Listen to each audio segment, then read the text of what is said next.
My name is Emily Carter, and I was born on August 14, 1969 in Seattle, Washington.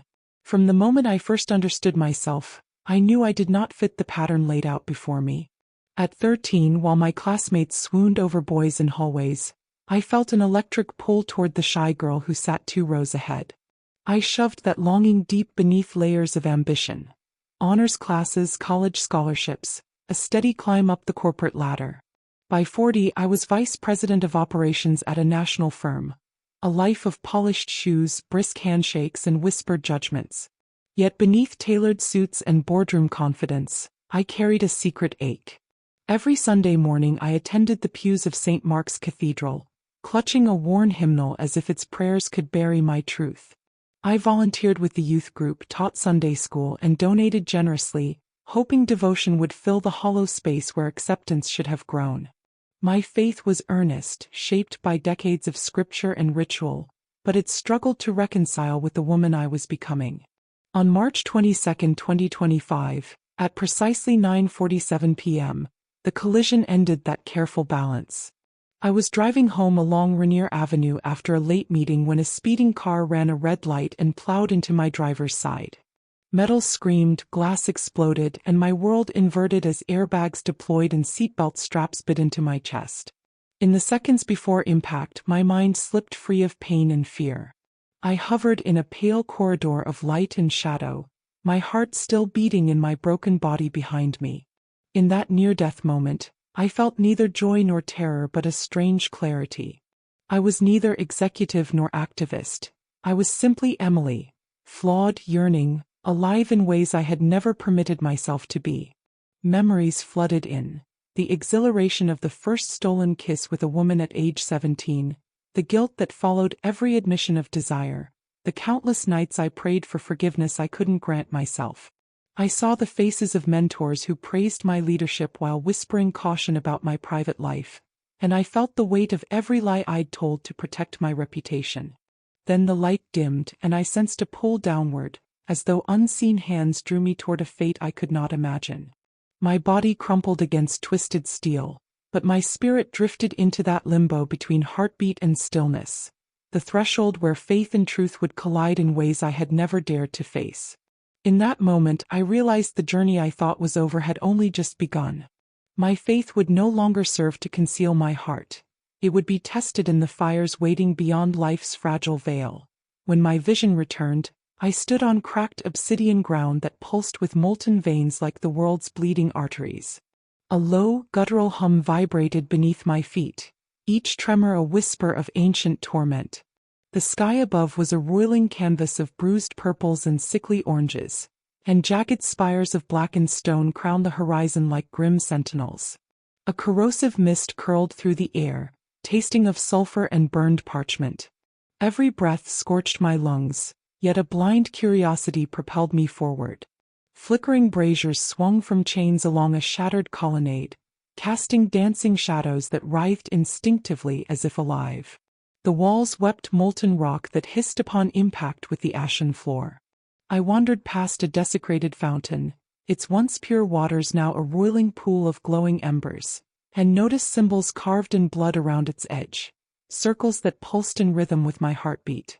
The ground buckled, revealing a river of liquid fire threading through the ruins. Across it, twisted statues of weeping angels loomed, their wings snapped and faces frozen in agony. A distant choir of wails rose in discordant harmony, punctuated by clashing metal and cries of despair. Somewhere ahead, the arch of a great doorway yawned open, its iron gates scorched and bent. Beyond them lay deeper darkness, an invitation and a warning. In that hellish courtyard, I felt every hidden dread surface. Loneliness, shame, the cost of secrets kept too long. The world's weight pressed on me, but a spark of defiance flared. I had come this far. There was no turning back. The iron gates behind me slammed shut with a thunderous clang, and the brazier's flames flickered into uneasy sputters. Immediately, the ground shuddered beneath my feet, as though the very earth recoiled from my presence. I tried to move but felt chains of shadow coil around my ankles, tugging me toward a yawning fissure that gaped like a ravenous maw. Every frantic heartbeat echoed against jagged stone walls. As I was dragged forward, the floor cracked open in splinters of glowing ember. My palms scraped against rough obsidian as I struggled, sending shards of ash into the acrid air. Above me, the ceiling receded into an endless void, where suspended fragments of ruined cathedrals orbited in slow, cruel arcs. Their shattered bells chimed in dissonant chords, each toll a reminder that here time itself was twisted. I glimpsed movement in the swirling smoke, faces emerging from smoke like specters. A married couple torn apart by betrayal, a child whose laughter turned to screams, a priest whose prayers had been hollow. They reached for me with skeletal hands, and their whispered pleas, "Confess your truth, admit your shame," slithered into my mind. I realized with a sickening clarity that these were the fragments of lives crushed by hidden desire and unspoken fear. The chains constricting my ankles burned where they touched, but worse was the weight in my chest, the unseen burden of every moment I denied my calling. I had built walls of piety so high that my own heart became a stranger. As I staggered, the fissure beneath me widened into a river of molten despair, its currents roiling with shapes contorted in silent agony. I heard them before I saw them, the broken bodies of those who'd loved and lost, their eyes empty of hope. A gust of sulfur-laden wind drove me backward against a scorched pillar. I pressed my back to the cool stone, desperate for reprieve, but the pillar soured as if infused with malice. Oil-dark tendrils oozed from its surface, seeping into my habit. I felt their cold touch creep up my spine, igniting every buried fear, rejection, loneliness, the shame of loving as I was born to love. Then above the cacophony I heard laughter, hollow, mocking laughter that curved around my mind like razor wire. It coalesced into a single shape, a tall figure cloaked in shifting shadows, face unseen, voice a rasping whisper. "You crave truth, yet you fear the light it brings." His words struck me like ice. I closed my eyes against the never-ending storm of flames and ash. In that darkness, I felt my spirit fracturing, each fragment a memory of times I'd chosen safety over authenticity. A sudden tremor split the ground, and I plunged toward the river of molten despair. The air blistered my lungs and my eyes watered from the heat, but terror lent me strength. I flung an arm forward, catching on a jagged edge of basalt. Ripples of fire lapped at my fingers, searing pain into my blood, yet I did not let go. As I hung between plunge and collapse, the whispers became a roaring chorus of every voice I'd silenced. "Be honest, be true," they demanded. Summoning every ounce of will, I hauled myself upward, abandoning the chains of expectation and fear. My boots scraped across fractured tile as I regained footing. In that defiant act, I felt a spark within me ignite, an ember of courage kindled by the very inferno that sought to consume me. Behind me the abyss gaped, but I would not fall. Ahead lay deeper darkness, but I would not flee. In that moment of reckoning, I embraced my fear as the crucible forging my truth. And as the chains of shadow fell away in clattering coils, I stepped forward into the next chamber of hell, bound for the confrontation that would either shatter my soul or save it. When the iron doors clanged shut behind me, the torchlight snapped back on in cruel synchronization. I found myself bound upright by chains of smoldering steel, each link branded with a word I had feared: dishonesty, shame, repression. The cavernous hall stretched before me like an arena of judgment, its walls slick with dripping sulfur and engraved with faces frozen in silent screams. As I struggled, the chains cut into my wrists and ankles, drawing fresh blood, and with it memories I had buried deep within my heart. A distant gong rattled through the shadows, announcing the beginning of the reckoning. Figures emerged from the flickering gloom.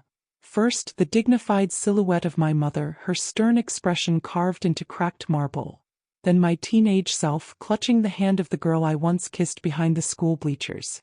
And finally, a lineup of my corporate colleagues, their suits torn, eyes hollowed by disappointment. Each apparition moved forward in turn, stepping over pools of glowing embers to confront me at the center of the arena. My mother's hollow gaze bore into me as she spoke without moving her lips. I heard her words in my mind, laced with all the criticism I had once feared. "You denied yourself love to please others. You taught honesty in boardrooms, Yet you lie to yourself every day. A tremor ran through me as the childhood memory surfaced, the moment I'd shoved away my own truth to avoid her disapproval. Heat flared in my chest, tears of awe and shame welled in my eyes. Then my teenage self spoke, voice cracking like old parchment. You felt that first kiss as both ecstasy and sin. You baptized that longing in seawater tears, begging forgiveness for a love you could not extinguish. I recoiled as the memory flooded back. The trembling lips, the ecstatic rush of connection, the subsequent isolation that followed each secret confession. My heart pounded, torn between pride in my authenticity and guilt for hiding it. The corporate colleagues advanced next, their voices a chorus of unspoken judgment. You climbed ladders built on compromise. You preached equality, yet you denied it to yourself. You led teams to success but abandoned your own happiness. I felt the sting of every boardroom compliment that had felt hollow, every promotion won at the price of another concealed truth. Their faces blurred into one accusatory mask, and I realized that in crafting my image so meticulously, I had sacrificed my own soul's integrity. A blast of wind extinguished the torches, plunging me into darkness. The only light came from the glowing cracks beneath me, pulsating like a living heartbeat. Then from the blackness emerged the girl from my youth, older now but bearing the same hopeful eyes. She reached for my hand through the gloom, and her touch burned with unspoken longing. I felt my breath catch as every promise I had made to myself shattered. The vow to hide my love, the oath to maintain appearances, the silent prayers for deliverance from my own heart. Chains rattled and the statues behind the girl cracked and crumbled, raining ash onto the floor. Her voice, gentle yet unwavering, filled the silence. All your hope was in hiding, in telling half-truths. Now tell this truth. Do you accept yourself? The words sliced through the haze of terror and regret. My knees buckled, I sank to the molten floor. Ash coated my lips as I whispered hoarsely, "Yes, I accept myself."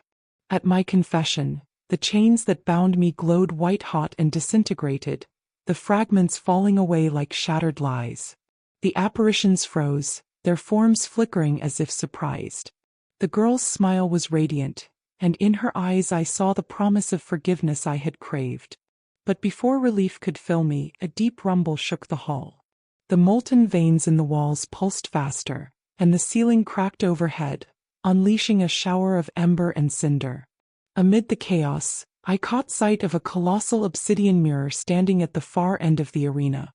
Its surface rippled like dark water, reflecting not the broken statues or the crumbling stones, but a single phrase etched in blood: "Truth is your salvation or your grave." My heart thundered as I took a stumbling step toward it, knowing that whatever I saw there would determine if I remained lost in despair or rose into the light that awaited beyond this infernal crucible. That a deafening silence swallowed the arena as a column of pure, pearlescent light descended from the abyssal ceiling. In its center stood a figure whose presence banished every flicker of flame. Jesus, robed in unblemished linen that glowed like dawn's first breath. His feet hovered above the cracked obsidian floor, and his eyes shone with unwavering compassion. He spoke my name, Emily, and his voice resonated not through the air, but through the very marrow of my bones. The molten chains around my wrists and ankles shattered like brittle glass, and the accusing apparitions recoiled into shadow. Though the heat remained, it no longer scorched. Instead, it felt like the gentle warmth of forgiveness unfurling across my skin. "Do not mistake this realm's cruelty for my judgment," he said, stepping toward me. His words rippled through the cavern, and each syllable ignited a spark of clarity within my soul.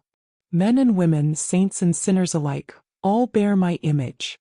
Here, the world you built to deny your truth holds no power. He extended a hand, radiant as starlight, and I reached out.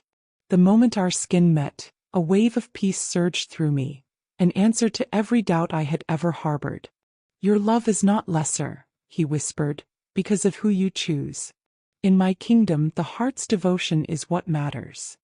As his light receded, the hellish halls faded into distant embers, leaving only the echo of his promise, that in embracing my true self, I had honored the divine more than any masked devotion ever could. When my eyes finally opened, I was lying on a hospital gurney, the sterile scent of antiseptic mingling with the faint hum of monitors. A nurse's gentle touch brought me fully back to the world of sunlit corridors and whispered prayers. Yet inside, I carried the aftershock of hell's crucible and Jesus's luminous promise. Pain radiated through fractured bones and scorched flesh, but it was nothing compared to the tumult within my soul. As visitors filtered in, colleagues who marveled at my survival, friends who offered pity, I realized their words rang hollow. They praised my strength without knowing the inferno I had endured. I ached not for sympathy but for understanding. In the quiet moments I reached for my Bible, its pages still crisp despite my ordeal. I traced the words with trembling fingers. You knit me together in my mother's womb. I praise you because I am fearfully and wonderfully made. Psalm 139 verse 13. Each verse felt both familiar and radically new, like a melody heard for the first time. Night after night, I relived the arena of confession, the mirror's challenge burning in my mind. Truth is your salvation or your grave. I questioned every prayer I had ever uttered. Were they calls of devotion or echoes of fear? In the dim hospital light, I wept for the years spent hiding the person God created me to be. But alongside the tears rose a fragile flame of resolve. I journaled my nightmares and my hopes, carving honesty into every line. I confronted guilt I had cloaked in piety, shame I had buried beneath achievements. I wrestled with doubt. Can I reconcile my faith with a love that once seemed forbidden? Each battle left me exhausted, yet with every dawn came a deeper peace, an assurance that vulnerability could be sacred. Through whispered prayers and honest confession, I felt my spirit shift. The walls of fear crumbled, and in their place rose a sanctuary of acceptance. I vowed to carry this transformed faith into the world, not as a mask of perfection, but as a testament to the power of truth redeemed by grace. As I regained strength, a subtle restlessness stirred within me, an invitation to journey beyond hospital walls.